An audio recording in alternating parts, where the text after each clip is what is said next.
División por familias. La tabla periódica de los elementos surgió a partir de la necesidad de organizar los elementos químicos, siendo Dmitri Mendeleev el primero. La primera forma de clasificación fue hacerlo por familias. La idea de esta agrupación fue clasificarlos conforme a características comunes entre ellos, formando así las principales: los metales alcalinos, metales alcalino-térreos, familia del boro, familia del carbono, familia del nitrógeno, calcógenos, halógenos y gases nobles.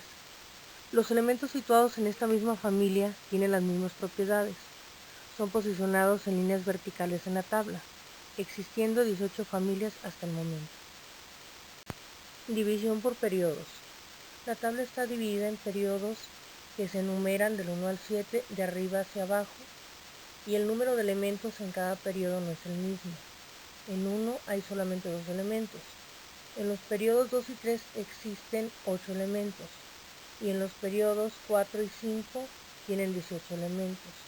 Los lantánidos y actínidos se ubican separados en la parte inferior de la tabla y pertenecen a los periodos 6 y 7 respectivamente. Los elementos que pertenecen al mismo periodo tienen sus electrones dispuestos en el mismo número de niveles de energía.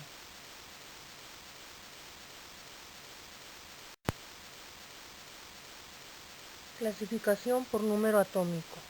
El número atómico es un concepto físico y químico relacionado con la estructura de los átomos de cada elemento. Se trata del número total de protones y cargas positivas del núcleo de un átomo de algún elemento. Símbolo químico. Los símbolos químicos son las abreviaciones universales que se utilizan para identificar los elementos químicos de la tabla periódica. Estos símbolos permitieron convertir el lenguaje químico en el lenguaje universal, de un modo similar a como había ocurrido anteriormente con los símbolos matemáticos. Masa atómica. Se conoce como masa atómica a la masa que posee un átomo mientras éste permanece en reposo. Puede decirse que la masa atómica es aquella que surge de la totalidad de masa de los protones y neutrones pertenecientes a un único átomo en estado de reposo. ¿Por qué es importante la clasificación de compuestos orgánicos e inorgánicos? Porque un compuesto orgánico es todo aquel que tiene como base el carbono.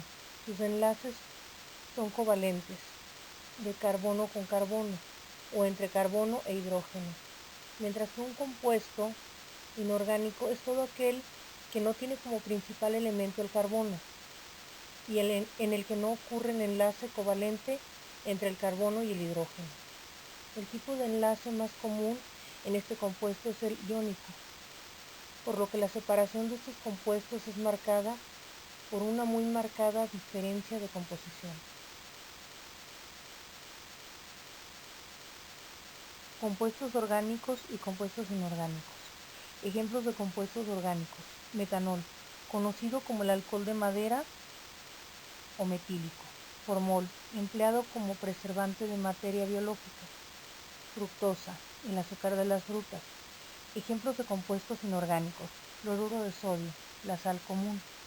Óxido de silicio, llamado comúnmente sílice, uno de los componentes de la arena. Bicarbonato de sodio, presente en los extintores de incendios o en muchos productos dietéticos y medicinales. ¿Para qué nos sirve conocer y comprender la estructura de la tabla periódica? Porque así podemos saber cuáles son las características de cada uno de los elementos contenidos en ella, tan solo sabiendo el lugar específico en que se encuentran, sus similitudes y su compatibilidad, su estado de segregación, su masa, sus características para formar un compuesto y hasta su comportamiento bajo la aplicación de energía para la formación de alguno de ellos.